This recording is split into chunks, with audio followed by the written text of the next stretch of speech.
Hey guys, welcome back to channel knowledge world में आपका स्वागत है। दोस्तों, आज की इस वीडियो में हम देखेंगे जो हमारी परीक्षाओं में बीमारियों से संबंधित क्वेश्चन पूछे जाते हैं। तो बीमारियां किसी कई तरीके से हो सकती हैं, जैसे कि जीवाणु से हो सकती हैं, विषाणु से हो सकती हैं, प्रोटोजोआ से हो सकती हैं। तो उसमें देखेंगे कि किस तरीके के क्वेश्चन पूछे जाते हैं और कैसे पूछे जाते हैं। तो दोस्तों, तो पहला क्वेश्चन आपसे पूछ लिया जाता है कि बैक्टीरिया जैसे कि है बैक्टीरिया, जिसे हिंदी में क्या बोलते हैं? जीवाणु बोलते हैं। जीवाणु एक कोशिकीय जीव होता है जिसकी एक कोशिका होती है। सेल का मतलब होता है जो जीवन की मूलभूत इकाई होती है। तो वही कि जो क्वेश्चन पूछे जाते हैं, जैसे कि आपको तमाम रोग दे दिए जाएंगे, जैसे टिटनेस दे दिया गया और पूछ लिया जाएगा कि ये किसके द्वारा होता है रोग? जीवाणु के द्वारा होता है। जीवाणु मतलब बैक्टीरिया, विषाणु के द्वारा होता है, विषाणु मतलब वायरस, या प्रोटोजोआ के द्वारा होता है। तो आपको ये बताना होता है। तो आइए देखते हैं कि कैसे हम याद करें, कि क्योंकि कई रोग हैं जो कि जीवाणु के द्वारा होते हैं, तो उसको एक ट्रिक के द्वारा याद कर लेते हैं और जैसे कि परीक्षा में दिखेगा उसे तुरंत टिक कर देंगे। तो इसकी एक ट्रिक है, जो बैक्टीरिया जीवाणु से जो रोग होते हैं, या बैक्टीरिया से जो रोग होते हैं, उनकी एक ट्रिक है। क्या है? टिकुसिडी में बनी है पटाखा। तो टिकुसिडी में बनी है पटाखा, इसके हर अक्षर का मीनिंग है। तो आपको अभी इतना याद नहीं करना होगा, बस आपको इतना याद रखना है, टिकुसिडी में बनी है पटाखा, और आप देखते ही परीक्षा में अपने टिक कर दीजिएगा। तो टिकू का मतलब जो टी है उसका मतलब होता है टिटनेस। टिटनेस रोग किसके द्वारा होता है दोस्तों? जीवाणु के द्वारा होता है, बैक्टीरिया के द्वारा होता है। और कू का मतलब हो गया कुष्ठ रोग, जिसे कोढ़ बोलते हैं हिंदी में, एकदम जो ठेठ हिंदी होती है उसमें कोढ़ बोलते हैं। तो कुष्ठ रोग जो होता है वो भी जीवाणु के द्वारा होता है। तो टिकू का मतलब आपको पता चल गया, टी का मतलब हो गया टिटनेस, और कू का मतलब हो गया कुष्ठ रोग। और सीडी में जो सी का मतलब है दोस्तों, उसका मतलब होता है सिफिलिस, जिसे फिरंग रोग भी बोलते हैं। कभी कभी ये लिख किया जाता है कि फिरंग रोग किसके द्वारा होता है। तो फिरंग रोग किसके द्वारा होता है आपको पता होना चाहिए, बैक्टीरिया के द्वारा होता है, जीवाणु के द्वारा होता है। और डी का मतलब हो जाता है डिप्थीरिया।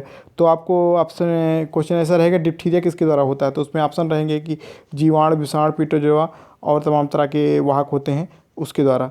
तो आपको डिप्थीरिया देखते ही आपको लगा देना है जीवाणु। तो टिकू मतलब टिटनेस, कू का मतलब कुष्ठ रोग, सी का मतलब होगा सिफिलिस, इसे फिरंग रोग भी बोलते हैं, कभी कभी दे दिया जाता है, उससे सिफिलिस ही आता है। और डी का मतलब हो गया डिप्थीरिया। और मे का मतलब हो जाता है दोस्तों मेनिनजाइटिस। तो मेनिनजाइटिस जो रोग भी है दोस्तों, किसके द्वारा होता है? वो जीवाणु के द्वारा, बैक्टीरिया के द्वारा ही होता है। तो आपको तीन शब्द का मतलब पता चल गया। और बनी में बा का जो मतलब है बाटुलिज्म। तो बाटुलिज्म जो रोग होता है वो किसके द्वारा होता है दोस्तों? जीवाणु के द्वारा होता है, बैक्टीरिया के द्वारा होता है। और नी का मतलब हो गया निमोनिया। तो निमोनिया भी किसके द्वारा होता है?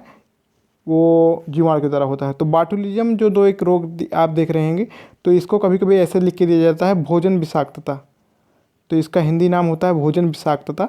तो आपको ये याद रखना है कि भोजन विषाक्तता किसके कारण होती है? तो ये होती है जीवाणु के द्वारा भोजन विषाक्तता। तो आपको ये पता होना चाहिए कि भोजन विषाक्तता या बाटुलिज्म किसके द्वारा होता है? जीवाणु के द्वारा। तो टिकू का मतलब हो गया टिटनिस, कुष्ठ रोग। सीडी का मतलब हो गया सिफिलिस। और डी का मतलब हो गया डिप्थीरिया। और मे का मतलब हो गया मेनिनजाइटिस। बनी का मतलब हो जाएगा बाटुलिज्म। और नी का मतलब हो गया निमोनिया। ये सब रोग किसके द्वारा होते हैं? जीवाणु के द्वारा। अब हाय का और पटाखा का मतलब देख लेते हैं क्या होता है। तो देखते हैं दोस्तों। तो है का मतलब होता है हैजा रोग। जो हैजा रोग होता है दोस्तों किसके द्वारा होता है? वो अपना होता है बैक्टीरिया के द्वारा ही होता है। और पटाखा जो शब्द है उसमें पा का मतलब होता है प्लेग, टा का मतलब होता है टाइफाइड जिसे मियादी बुखार भी बोलते हैं। जैसे टाइफाइड हो जाता है तो कहते नहीं कि 14 दिन या 15 दिन बुखार लगातार बुखार आता रहता है, उतरता नहीं है, तो उसे टाइफाइड बोलते हैं। तो इसे मियादी बुखार भी हिंदी में बोल देते हैं। तो कभी कभी आपसे एग्जाम में ये भी पूछ लेता है कि मियादी बुखार, तो आप इससे कन्फ्यूज ना होइएगा। मियादी बुखार और टाइफाइड एक ही चीज़ है। मियादी बुखार और टाइफाइड एक ही चीज़ है।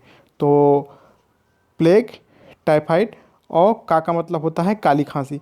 तो ये रोग जीवाणु के द्वारा होते हैं, बैक्टीरिया। तो अब आपको इतना नहीं याद रखना है कि हर का नाम रटना है, बस आपको एक लाइन याद रखनी है, टिकुसिडी में बनी है पटाखा। टी का मतलब हो गया टिटनिस, कू का मतलब हो गया कुष्ठ रोग, और सी का मतलब हो गया सिफिलिस, और जिसे फिरंग रोग भी बोलते हैं। डी का मतलब डिप्थीरिया हो गया।